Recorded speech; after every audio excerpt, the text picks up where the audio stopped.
Are electronic cigarettes dangerous? At this point, the public health expert in me is screaming, "Of course, you idiot! Do you know nothing?"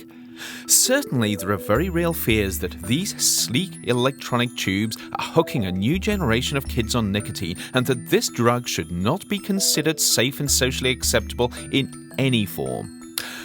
But, as with most things, reality is a little more complex, and in this case, it has an intriguing twist.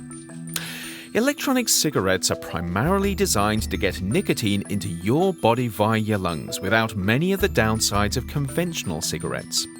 The beauty of the system is that you retain the physical experience of smoking, or vaping as it's called in this case, but without the actual smoke. E-cigarettes use a liquid such as glycerin, into which ingredients like nicotine and even flavorings are dissolved. When you take a puff, this liquid is vaporized on a hot wire and forms a cloud of fine particles that, when inhaled, penetrate deep into your lungs. The good news for smokers is that electronic cigarettes don't produce many of the harmful compounds that burning tobacco does, and you don't get the dangerous side stream smoke that regular cigarettes produce. So at first blush, e-cigarettes look like a great way to get your nicotine hit. They might even possibly help some people kick the smoking habit, although the jury is still out on that one. But vaping on an e-cigarette still means pumping your bloodstream full of a toxic substance. Nicotine is addictive, it's toxic at high doses, and it has a whole range of effects at lower doses that may not be good for you. But surprisingly, there's not much known about whether the occasional vape presents a significant risk. However, when you puff on an e-cig, it's not just nicotine you're inhaling. Recent research has shown that in addition to what they're designed to do, some electronic cigarettes deliver a range of hazardous metals and other chemicals direct to your lungs with each inhale. Admittedly, these only seem to be present at very low levels, probably too low to be dangerous in most cases. But without regulations on e-cig performance and use, this may not always be the case. What's worse, because of these potential contaminants, even nicotine-free electronic cigarettes may be more harmful than people think if they're not regulated.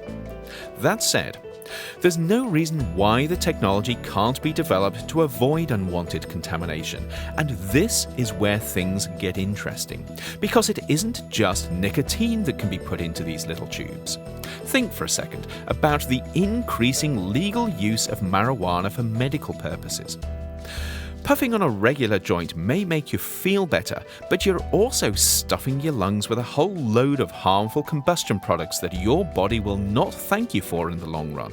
But what if, instead, you put the main active ingredient in pot, delta-9 tetrahydrocannabinol, or THC, into an e-joint? Could this be a healthier way to appreciate its therapeutic benefits where medicinal marijuana is legal? It's an intriguing possibility, and it opens the door to novel forms of self-medication. But as with any use of electronic vaporizers, it only makes sense if regulators and manufacturers work together to ensure that these devices deliver what they are supposed to whom they are supposed to, and no more.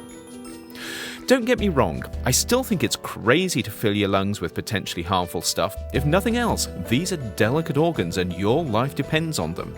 But for some people, the pros and cons of e-cigarettes may not be as black and white as you might at first think. If you have any thoughts on electronic cigarettes and vaping, please join the conversation in the comments, and remember to check out the additional resources in the blurb below.